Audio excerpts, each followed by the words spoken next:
As a trade unionist, because you'll hear from people representing many of the groups that were targeted by the Nazis today, I want to concentrate on the impact on trade unionists and socialists and those arguing for progressive ideas in society in Germany and across Europe at the time. Many of you here will be, most of you perhaps here, will be or have been trade unionists. Some of you might have been with me yesterday on a march through the middle of Cheltenham protesting against anti-trade union laws and commemorating the brave people who stood up for trade union rights at GCHQ. People who did that in Weimar Germany found that they were targeted by the Nazis, who built the very first concentration camp. It wasn't an extermination camp, it was a concentration camp, was Dachau, which was built mainly to imprison political prisoners and trade unionists. And some 200,000 were imprisoned there from 1933 until the camp was liberated by the Americans in 1945. By then, only 67,000 remained. Of those remaining, 43,000 were trade unionists and political prisoners.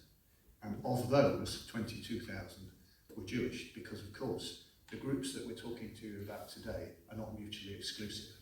There were gay people who were trade unionists, and there were Jews who were disabled, and so on and so forth. It's a big Venn diagram. You can tell I was a maths teacher, can't you?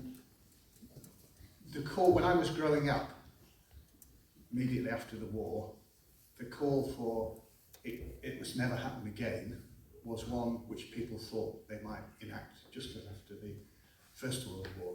They said that was the war to end all wars. Sadly, as Jess has alluded to, that isn't the case, and there have been many genocides and displacements of people carrying on to this very day. In the specific area I'm here to talk about, Colombia in South America is the most dangerous place in the world to be a trade unionist. For doing what we do here, we might not be put in an extermination camp, but right-wing death squads target people, and despite the election of a progressive government there, they still disrupt civil society. And if you think, now, well, that's far away, that's in South America, those sorts of things happen in South America, they have coups and so on. Unfortunately, against this background, Europe is seeing an increasing growth in right-wing ideology, scapegoating minorities, immigrants, refugees and asylum seekers, just as the Nazis demonised and scapegoated Jews and the other groups we're talking about today. And sadly, this is happening across Europe, in Hungary, Turkey, Finland, in the Netherlands, and in supposedly liberal Sweden. And sadly, despite all their efforts to detoxify society after the war in Germany with the so-called Alternative for Deutschland, and I'm very sad to say, we are swinging very much to the right in this way in our own country of Britain. The Jewish poet and former children's laureate Michael Rosen has written, "I sometimes fear that people think that fascism arrives in fancy dress, worn by grotesques and monsters, as played out in endless reruns of the Nazis. But fascism arrives as your friend. It will restore your honour, make you feel proud, protect your house and give you a job, clean up the neighbourhood, remind you how great you once were, clear out the venal and the corrupt, and remove anything you feel is unlike you. It doesn't walk in saying, our programme means militias, mass imprisonments, transportation, war and persecution.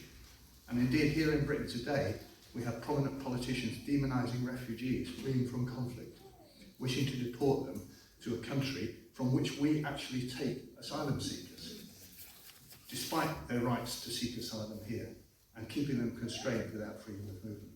They claim Britain is full and talk about economic migrants with scorn, even though many of those who try to divide us like this are the descendants of economic migrants themselves. They talk of the threat to our culture, but our culture is varied. We're Welsh, and we're Scots, we're from the north and the south, we're groups here who have different characteristics. Are we all to be demonised in the name of returning Britain to its supposed glory when we colonise the world and suppress people's rights in other countries?